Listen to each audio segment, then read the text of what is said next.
Tonight, we're going to be talking about the 5 love languages in the workplace. Being careful not to get caught up in any sexual harassment cases or anything dodgy. So this is going to be very adult, very grown up for a change. Yes. No serial harassment. No serial harassment. And as always, I'm joined by the very lovely Alice, who knows about these things. I guess to an extent, I'm going to be the foil. But having run a few companies, I have a little bit of experience of some of this. Although at the time, of course, I didn't know about the 5 love languages, which just goes to show that some of it is intuitive. But once you know about some of the principles of the 5 love languages in relation to romantic partners, then some of it actually translates very well into the workplace and provides a framework for leaders, not just leaders, just colleagues, how to relate to people in a way that they'll appreciate, again, without getting yourself in trouble. So without further ado, Alice, I'm going to ask you to introduce the first of the 5 love languages, and we'll kick that around as to how that would be appropriate for the workplace. Let's kick them around. But I also would like to say that I do beg to differ a little bit, because you have run companies, so you have more knowledge than me on that side of big corporations. So I think this is a pretty interesting one. This essentially is to improve workplace communication. So whereas the love languages in a romantic partnership creates a symbolic meaning for that relationship, this is also apparent in work relationships. But the added benefit is that you can create a culture of care, and this can be created automatically with a team. So the love languages can be used for a partnership or working with a colleague, just 2 of you, or also like a team ethos type of thing. So let's start with the first one. And we did words of affirmation. And in the workplace, this would be translated to feedback and mentorship. Okay. What do you think of that? Feedback and mentorship. Oh, I was always very big on feedback. And there are ways to do this well and ways to do this not so well, aren't there? And if people's love language are words of affirmation, it's very easy to neglect giving enough praise, and therefore making any criticism or any negative feedback or places where improvements needed in appraisals very difficult for them to take. So let's give an example of positive feedback. In an annual appraisal, tell them how good they're doing and how pleased you are with their work. But they always used to teach us at Exxon, I worked there, to do things in a 5-to-1 ratio, which I think is the same in the love languages in a romantic relationship, is try and find 5 things that they're good at, and then mention the one thing that they're not so good at. And I'll come back to the structure of the appraisal shortly, because I think that's important. We talked about that before. I don't know if we mustn't go in for the poo sandwich. Absolutely no poo sandwiches. No poo sandwiches here. I should add that to the vocabulary.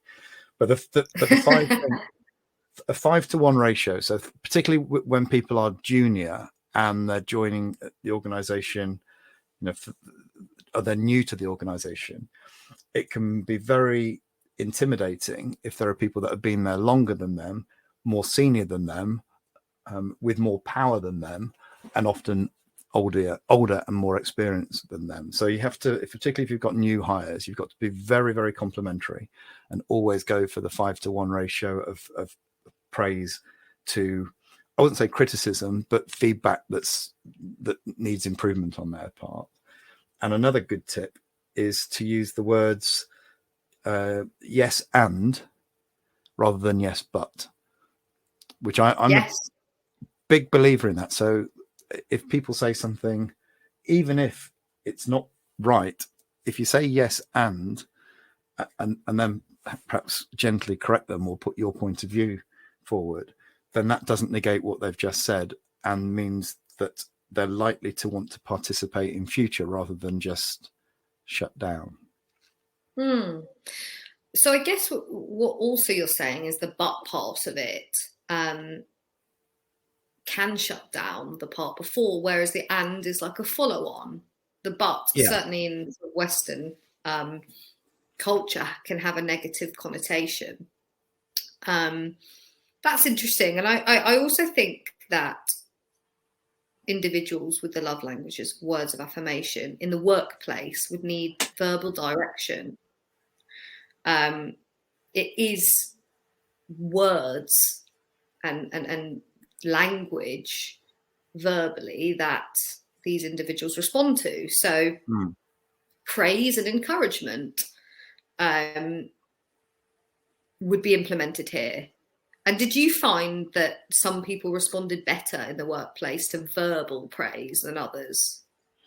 Yeah, definitely. And there's also a big cultural thing here as well. I don't want to upset anybody from other parts of the world, but if there are other people listening whose first language isn't English, or maybe they don't come from the UK or the US, which I think are quite similar in this respect. But if we take Holland, for instance, we got anybody from Holland? I know that sometimes there's a lady that watches from Holland. They have a much more direct style than we do. So, you know, if we're known in England, and I actually really like this, that we're quite flowery. So we will embellish words and we will be very diplomatic. And often there was a saying, particularly in the language industry where I worked for a while, that with an English person, you listen to things that they don't say, not what they do say. So absence of a positive adjective can often be taken as a negative adjective. It's like, you know, if somebody cooks you a meal, if you don't say that you really like it and be effusive about it, then that can often be taken that you didn't like it. Or people would say that was very tasty. It doesn't necessarily mean it tasted nice. So we're quite flowery, but in Holland, if they don't like it, they're going to tell you, you know, that's a rubbish picture you've got on your wall. Would not be unusual. Now, in the UK, we might think that, but we would perhaps say it's not quite to my taste or whatever. But different cultures, very different way of handling language. And it can come over as very abrupt and disheartening if your love language is words of affirmation. Being told it's a bit rubbish isn't exactly affirming, is it? Absolutely not. And I think that's a really good point, because if your love language is words of affirmation and you are primarily been brought up in the UK, then you're also sensitive to words. So having very direct feedback can feel upsetting. So it's a really good point to note in the workplace, especially in big corporations, that differences, and we like difference and diversity, and we'll do another talk on that, have to be implemented. Everyone is still individual and have different ways of communicating. Definitely. On that note, should we move on? Well, I want to go back to the poo sandwich. Can't beat a poo sandwich, can you, on a Thursday evening? But you know, there's a sort of classic management thing, isn't there, where you say something nice, and then you say something not so nice, which is the real reason for having the meeting often, and then you say something nice again, and that's a cop out. It's a cop out by the manager, because, you know, despite what some staff may think, managers are still human, and no one really likes to give someone else bad news unless they're a psychopath. I do actually know a guy that used to really enjoy firing people, but he wasn't a nice person. But rather than go in for the poo sandwich, have your meeting, keep it positive. If the meeting is not specifically to give negative feedback about a particular issue, if there is something that you need to talk to them about, first of all, which is negative, first of all, do it in private. So always praise in public, criticize or direct negative stuff in private. but have the meeting all about the negative stuff and basically own it. So as a manager, it's up to you to own the negative stuff as well as the positive stuff, because there's no point telling employees that are doing really, really well to make your life easier and less unpleasant, only to find that they mess up and then you end up having to get rid of them, because that doesn't do you any good, doesn't do them any good, and increasingly you can end up in court. So own it, basically. In court or very confused. Yeah. It certainly is a bit of a myth, this poo sandwich, definitely. But I would say that we're talking about constructive criticism here, constructive feedback for learning points. And actually, in the type of training and workplace that I did, we had full sessions and training where we only could give people constructive feedback, therefore learning points, which people feel are negative. But no, we had to do that all day, every day. And actually it was the most useful tool. I don't want someone flowering up what I might be okay at. I think that's a really good point. You're not going to improve unless you get to know the truth, are you? Exactly. Right. Shall we move on? What's the next? Oh my goodness, Definitely. The next one's physical touch. Funny one, because we need to be careful of serial harassment, and it's obviously, and for good reasons, become much more in light at the moment. And so this one was now used as encouraging touch points. So the basis of this is to be encouraging. However, the touch here is very, again, many cultural differences. And I think we talked about the idea of handshaking, didn't we, Pete? And how that's still, certainly in many Western societies, is how you greet people at the workplace. Yeah, and there are sort of unwritten protocols here. I know, coming from working in some parts of the oil industry, which is very macho, or used to be. I don't know whether it is now. They're probably sitting around on beanbags nowadays. But when I was there, it was quite macho, and the men would greet each other, and it was almost like a dominance struggle. Whoever got the hardest handshake or the firmest handshake, it was almost literally like a standoff, and power play was coming in. You shouldn't ever do that, in my opinion, whatever level of the organization you're working in, but certainly you should never use that as a way of impressing your position upon subordinates or new people. So sort of gentle, firm handshake. And if it's something I really like, if you want to make it more friendly, it's difficult to do it on here, but reach out and hold their elbow with the other hand, so you're welcoming them in and not trying to crush them or state your position. And also, at the risk of being sexist, and this is something which I have been guilty of and was actually picked up on it, developing a firm handshake as a guy to secure your position in the dominance hierarchy is one thing. But then when a petite lady comes in and you don't modulate or moderate that, it can crush your hand. And that ain't very nice, is it? So don't see handshaking as a battle. It's more something that you should welcome each other with. But traditionally, I guess, things were different. But just be careful with handshakes now. But elbows, shoulders, safe areas. Yeah. I don't know. How do you feel about it? I mean, as physical touch being one of mine, I think, a pat on the shoulder and holding the elbow when someone shakes your hand is really comforting. But it is slightly different in the workplace. We have to be careful. And I think if it was my team, I would actively say to them, how do you feel about touching? Yeah. How do people feel about shaking hands, a hand on the shoulder? Everyone's very different. We have to be extremely careful. And I think having an open communication about that. I think with COVID now, we haven't really been shaking anyone's hands. So that's another dimension that comes in that hasn't been happening. So, you can mimic that. As we talked about physical touch when you're doing Zoom, people wave. So you can sort of, people doing the elbows, people clapping in certain groups where, not to get heavy, but in domestic violence groups, you won't clap, you'll click.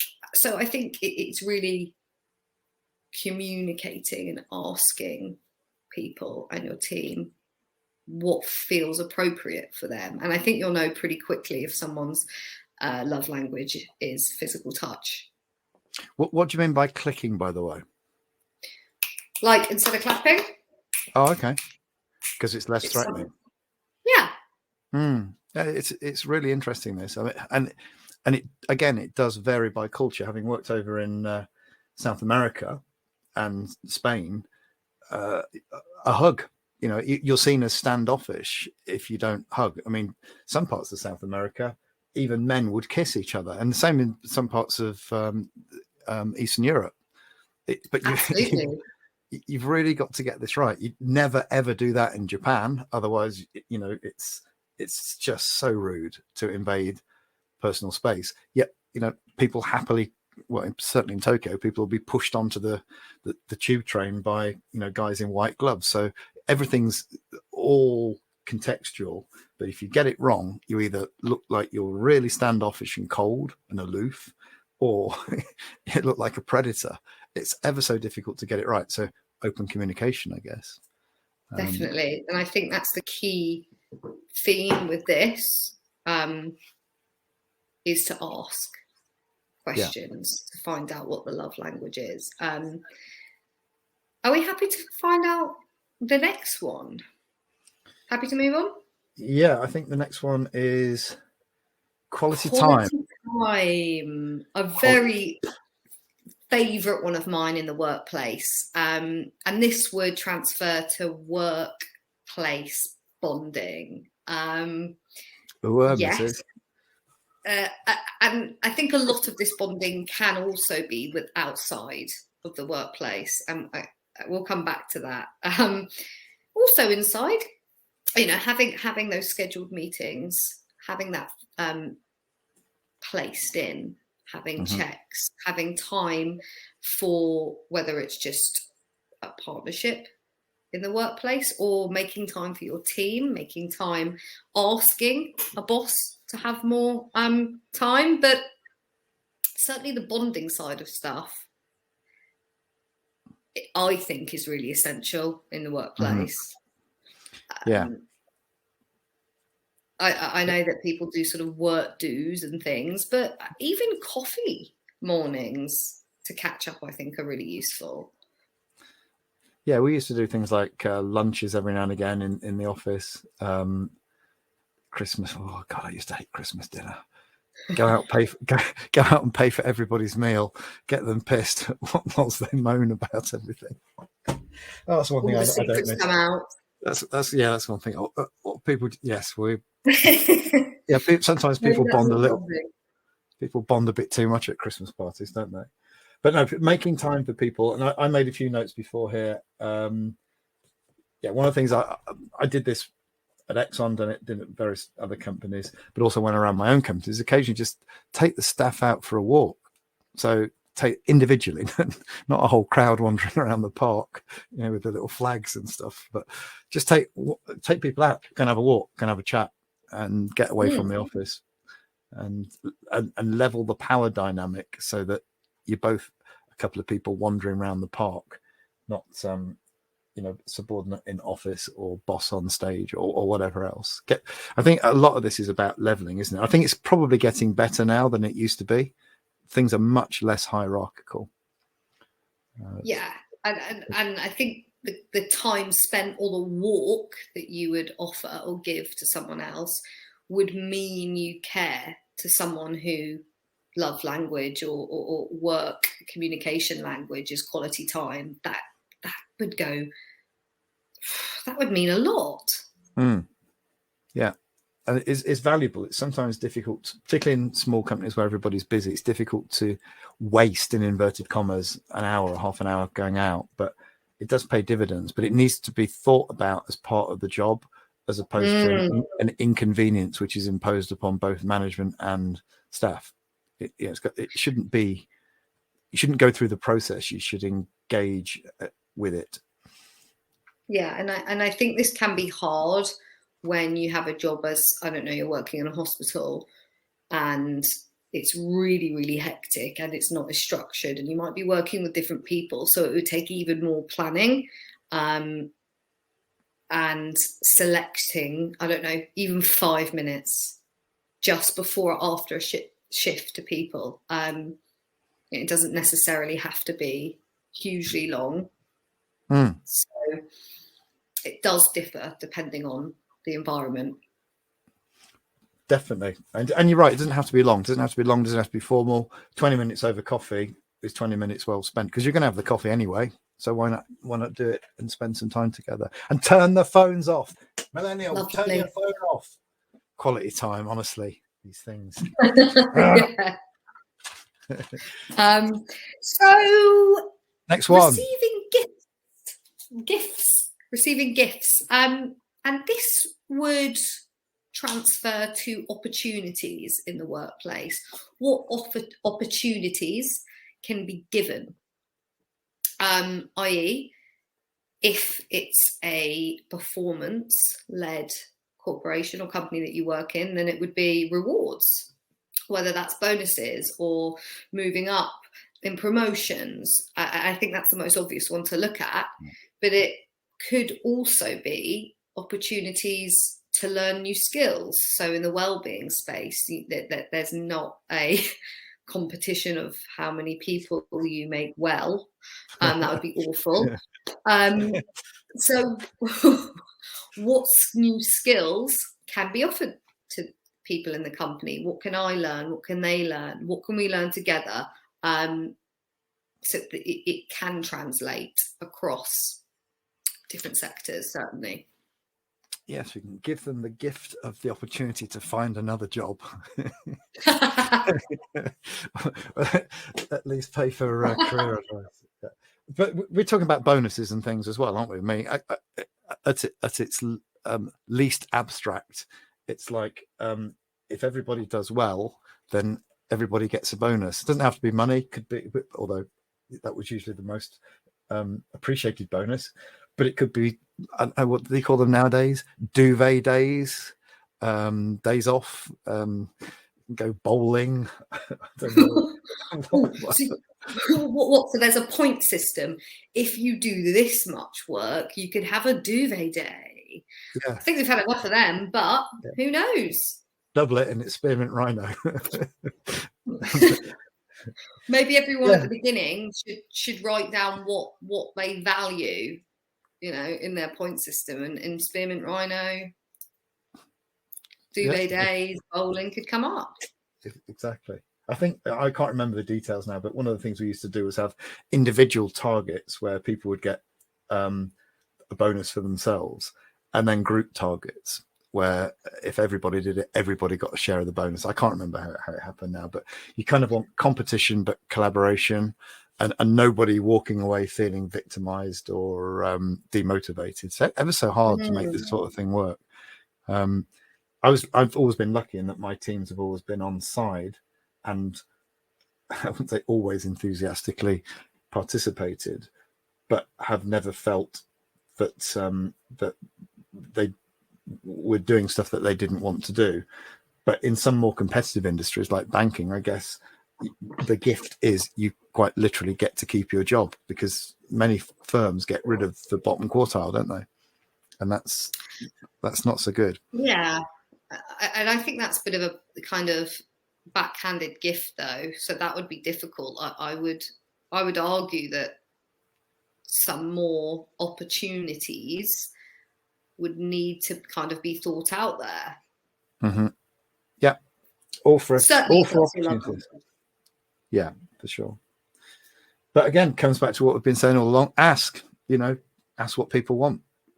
Don't always, if you don't ask, you don't get. You don't always get when you do ask, but mind reading costs extra, doesn't it?